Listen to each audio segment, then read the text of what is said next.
سر مسعود صاحب، آپ نے ابھی بولا تھا کہ دوسری عرب ریاستیں اس کے اندر شامل ہو سکتی ہیں. ابھی جو ایرانین میزائل جاتے ہیں وہ اس کو جارڈن مارتا ہے، اس کو عراق، سیریا، جارڈن، اس میں سے کون ایسا ہوگا کہ جو کھڑا ہوگا اور روس اس کے اسرائیل کے ساتھ لڑ رہا ہوگا؟ اب مجھے تو لگتا ہے کہ یہ سارے سائلنٹ آبزرور کے طور پر سائٹ پہ کھڑے ہوں گے. دیکھیے، جو کراؤن پرنس ہیں سعودی عرب کے، وہ بہت کوشش کر رہے ہیں. انہوں نے صدر پوٹن سے بات کی، کیئر سٹارمر سے بات کی ہے، اس کے بعد صدر ٹرمپ سے وہ بات کر چکے ہیں. انہوں نے صدر پزشکیان کے ساتھ بھی گفتگو کی ہے، تو وہ کوئی درمیانی راستہ ڈھونڈنے کی کوشش کر رہے ہیں. لیکن جنگ میں فریق نہیں بننا چاہیں گے؟ نہیں، فریق وہ بن ہی نہیں سکتے. اس لیے میں وجہ بتاتا ہوں کہ سعودی عرب میں، امارات میں، قطر میں، بحرین میں اور کویت میں تمام ممالک میں امریکہ کے فوجی اڈے شامل ہیں. لہٰذا اور دوسرا یہ ہے کہ یہ جو پارس گیس فیلڈ ہے یہ شیئر کرتے ہیں جناب قطر اور ایران، تو اس کے اوپر بھی اسرائیل نے ایک حملہ داغا تھا. اور اسی طریقے سے تو اس میں سب سے پہلی بات یہ ہے کہ جو روس ہے وہ کوشش کر رہا ہے. ابھی تھوڑی دیر پہلے جو آپ گفتگو کر رہے تھے تو صدر پوٹن نے پیشکش کی ہے. صدر پوٹن کے ٹرمپ کی گفتگو ہوئی تھی آپس میں، تو صدر ٹرمپ نے کہہ دیا تھا کہ اگر آپ ثالثی کا رول ادا کرنا چاہتے ہیں، سہولت کاری کا، تو آپ کر لیں. تو وہ کر رہے ہیں. لیکن ابھی جو بیان ان کے دفتر خارجہ سے ایشو ہوا ہے پریزیڈنٹ کے بہاف پہ، اس میں یہ کہا گیا ہے کہ وہ اسرائیل کی طرف سے مزاحمت ہے، یعنی ایران تو تیار ہے لیکن اسرائیل کی طرف سے مزاحمت ہے. تو اس وقت یہ ہے کہ یہ براہ راست رینج میں ہیں یہ ساری خلیجی ریاستیں. جب ہم مشرق وسطیٰ کی بات کرتے ہیں تو اس میں بنیادی طور پر ہم ان خلیجی ریاستوں کی بات کریں گے، اور اس میں جو آپ نے جیسے کہ اشارہ کیا تھا کہ کس طریقے سے بیری ویڈے وہاں پہلے سے موجود ہیں. Nimitz has also been moved towards the region. تو اس لیے بلڈ اپ تو ایک دم ہو گیا بہت زیادہ، اور امریکہ بھی سفارہ ہو گیا ہے، یعنی صرف معاون کے طور پر نہیں بلکہ متحارب کے طور پر، کمبٹنٹ کے طور پر سامنے آ گیا ہے. اب یہ ہے کہ انہوں نے وہ ایک دوسرے کے اوپر حملہ کرنا ہے یا نہیں کرنا. اچھا، ایک چیز جو میں اشارہ کرنا چاہتا ہوں، میں بار بار سفارتکاری کی طرف آتا ہوں، تو ایسے اشارے ملے ہیں کہ یہ جو ایران کے وزیر خارجہ اراکچی اور دوسرے جو ہیں ان کے اسٹیو وٹکاف بہت جلدی اسی ہفتے کے ہی ملنے والے ہیں. آج کے لیے ٹرمپ نے بولا بھی ہے کہ وہ وٹکاف کو یا وائس پریزیڈنٹ کو بھیج بھی سکتے ہیں. جی کہ وہ راہ ہموار ہوئی ہے. لیکن جو ایران کے لوگ ہیں، ان کے جتنے بھی ریپرزنٹیٹیوز ہیں، وہ یہ کہہ رہے ہیں کہ وہ کہہ رہے تھے نا کہ آپ مذاکرات کے ذریعے یہ مسئلہ حل کیا جائے. تو ان کا تو ہم تو مذاکرات کی میز پہ بیٹھے ہوئے تھے. مسئلہ یہ ہے کہ مذاکرات کی جو باٹم لائن ہے، امریکہ کہہ رہا ہے کہ یورینیم کی افزودگی کو صفر کر دو. اچھا، جب کہ اگر میں نے شروع میں ذکر کیا تھا نیوکلیئر نان پرولیفریشن ٹریٹی کے آپ رکن ہیں، آپ اس کے ممبر اور سیگنیٹری ہیں، تو آپ کا حق ہے وہاں اس کے مطابق آپ کا استحقاق محفوظ ہے کہ آپ جو ہے جوہری توانائی حاصل کر سکیں فور پیسفل، مطلب for electricity, for power generation. تو یہ ہے کہ میں آپ کے سوال کی طرف دوبارہ آتا ہوں کہ یہ جو خلیجی ریاستیں ہیں یہ اس وقت زد میں ہیں، اور اگر جنگ وسیع پیمانے پر چھڑ گئی تو یہ بھی میدان جنگ میں شامل ہو. کون سی ریاست شامل ہو جائے گی؟ ساری مطلب لگتا ہے یہ اس قابل ہے کہ کھڑے ہو جائیں گے؟ وہ خود نہیں لڑیں گے، امریکہ وہاں سے لڑ رہا ہوگا، وہاں سے بیٹھ کے ان کی بیسس سے بیٹھ کے اٹیک کر رہا ہوگا. ایک بریک لے لیں، ہمارے ساتھ رہیے گا.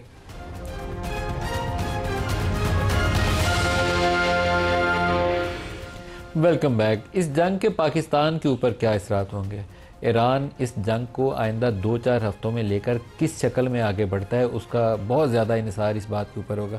ایئر مارشل صاحب، ایران کے بعد ایک عام طور پر تاثر یہ ہے کہ اگلا نشانہ پاکستان ہے، اور وہ نتنیاہو کا وہ پرانا 10 سال 12 سال پرانا انٹرویو، اس کو آج کل بار بار گھمایا جاتا ہے، لیکن وہ بات جو اس نے اس وقت کہی تھی آج بھی اس کے دل میں وہی بات ہوگی کہ پہلے ایران ہے تو بعد میں پاکستان ہے. ہمارے لیے کیا امپلیکیشن ہے؟ اگر اسرائیل نے ایران کو اس کانفلکٹ میں ہرا دیا تو اس میں ہمیں کوئی شک نہیں ہونا چاہیے کہ ہم لوگ we are the next target, اور ہم انڈیا اور اسرائیل کا مشترکہ نشانہ. جی، اور اسرائیل نے انڈیا کے ساتھ مل کے جو ہم نے مئی 2025 میں دیکھا ہے وہ ایک ایفرٹ تھی ٹو ویکن پاکستان، ٹھیک ہے نا. لیکن الحمدللہ we came out of it, یعنی کہ ہم فتح مند ہو کے اس میں سے نکلے ہیں، اور اللہ کا بڑا شکر ہے کہ پاکستان نے وہاں دنیا کے سامنے اپنی طاقت کو اور اپنی پاور کو منوایا.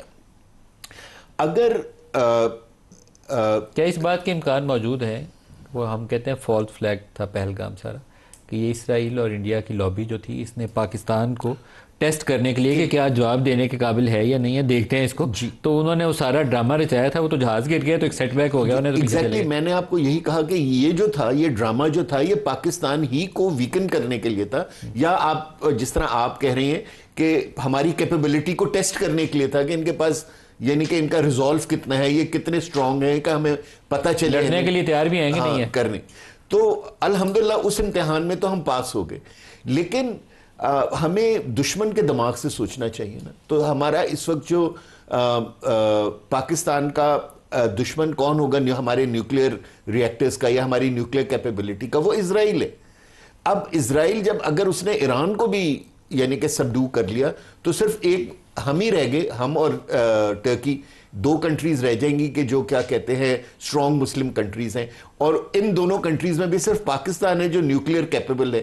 سو وہ جو 10 سال پرانی بات جو ہے وہ ابھی تک نیتن یاہو کے دماغ میں ہوگی اور وہ کوشش کرے گا۔ اور اگر میں نے ایک جگہ کل میں پڑھ رہا تھا کہ کسی نے یہ اپنی یعنی کہ انالیسس میں کہا تھا کہ 2025 میں اسرائیل جو ہے وہ ایران کو سارٹ آؤٹ کرے گا، اور 2026 میں وہ پاکستان کو سارٹ آؤٹ کرے گا۔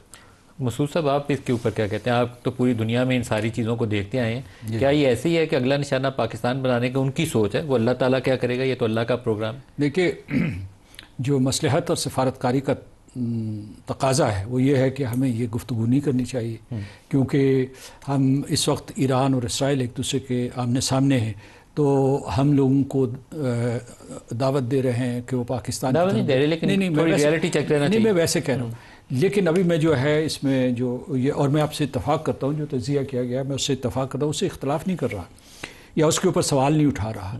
تو اس کی وجہ یہ کہ ہمارے ایران کے ساتھ بہت ہی قریبی تعلقات ہیں، ہمارا ہمسایہ ہے، ان کی ثقافت، ہماری ثقافت، مذہب، کتنے رشتے موجود ہیں، تو اس لیے پاکستان ان کے ساتھ اصولی سطح پہ کھڑا ہوا ہے اور جرأت کے ساتھ کھڑا ہوا ہے، یہ بڑی اچھی بات ہے۔ اور پاکستان کی آواز بلند رہی ہے، یہاں سنی گئی، خطے میں سنی گئی، سلامتی کونسل میں سنی گئی ہے، تو یہ بڑی اچھی بات ہے۔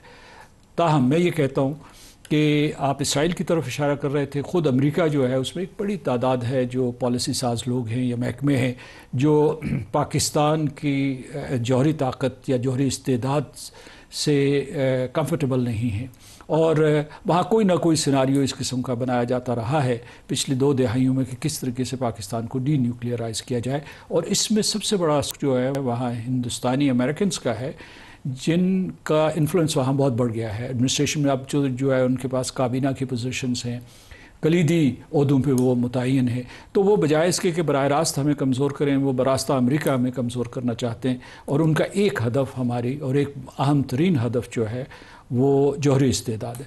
ہمیں جو اس جنگ سے جو 3-4 چیزوں میں ہم بے حد ایک دم براہ راست متاثر ہوتے ہیں، وہ اگر مطلب ہے کہ جنگ کوئی بھی رخ اختیار کرے، سب سے پہلا یہ دیکھنا ہے کہ ہمارا جو ہے سیفٹی اینڈ سیکیورٹی کا نظام کتنا محفوظ ہے، اور جس طریقے سے جو خبریں گردش کر رہی ہیں کہ ایران کے اندر پینیٹریٹ کیا گیا، تو اس لیے کہ ہم کہتے ہیں کہ ہم سیسا پلائی ہوئی دیوار ہیں، تو ہمیں اس دیوار کو سیفٹی اینڈ سیکیورٹی کی اس کو امپریگنیبل بنانا چاہیے۔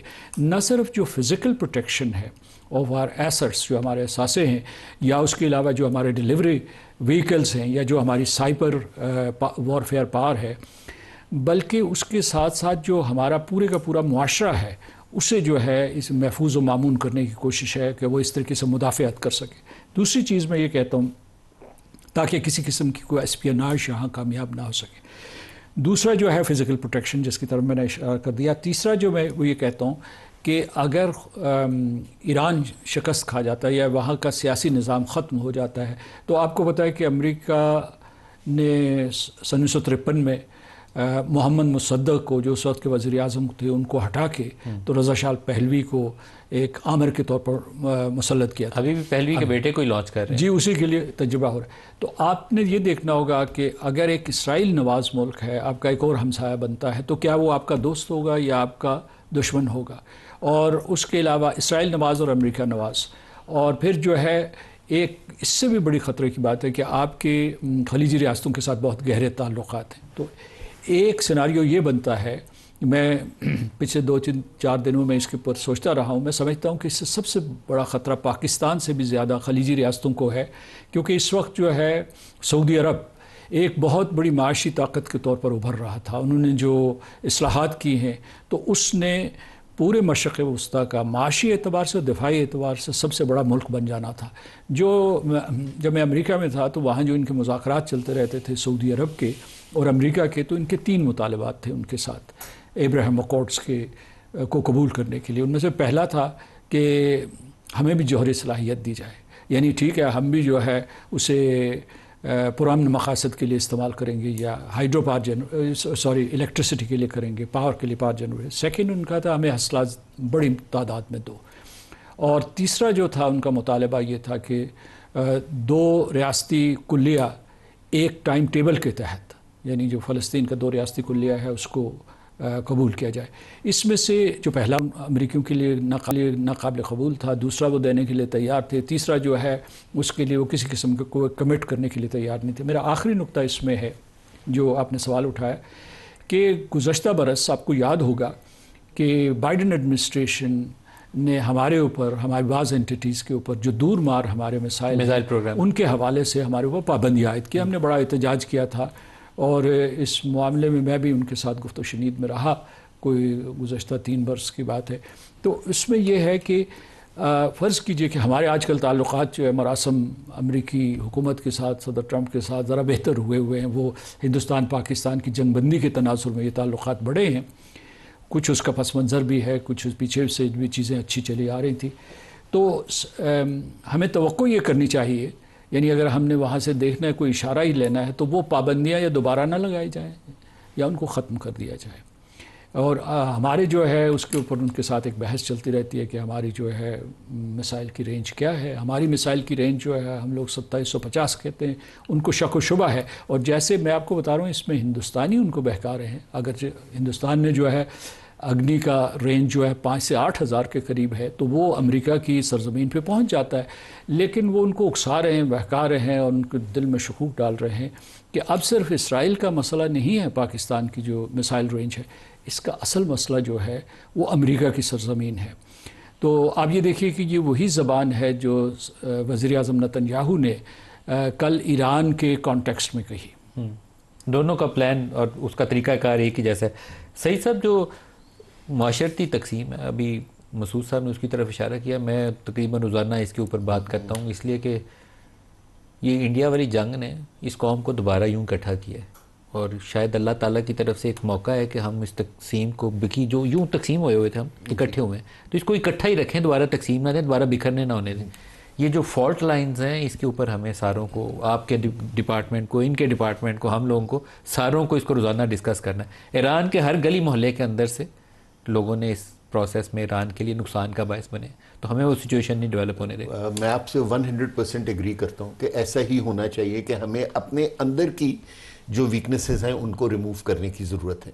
لیکن ایک چیز کی طرف میں جو مسعود صاحب کی سب باتوں سے ایگری کرتے ہوئے ایک چیز کی طرف اشارہ کروں گا کہ دیکھیے, مجھے آج تک یہ سمجھ میں نہیں آ سکا کہ پاکستان کے بوم کو مسلم بوم کیوں کہا جاتا ہے, انڈیا کے بوم کو ہندو بوم کیوں نہیں کہا جاتا, یا اسرائیل کے بوم کو جوئش بوم کیوں نہیں کہا جاتا, یا کیا کہتے ہیں امریکہ کے ایٹم بوم کو کرسچن بوم کیوں نہیں کہا جاتا.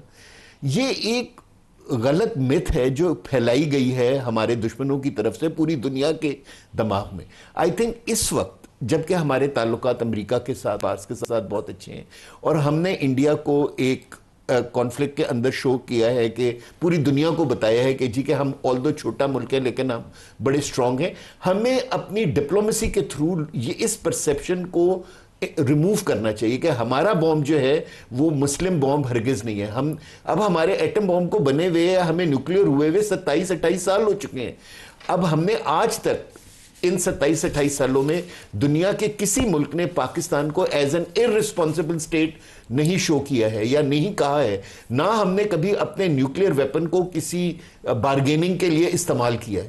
ہم نے ہمیشہ کہا کہ ہمارا یہ جو نیوکلیئر کیپیبلٹی ہے اس فار آر ڈیفنس, اور جب بھی ہم نے تھریٹن کیا کہ ہم وی کین گو نیوکلیئر, ہم نے اپنے ڈیفنس میں کیا, ایون اپنے اوفنس میں نہیں کیا اس کو. سو I think there is a dire need کہ جی کہ ہم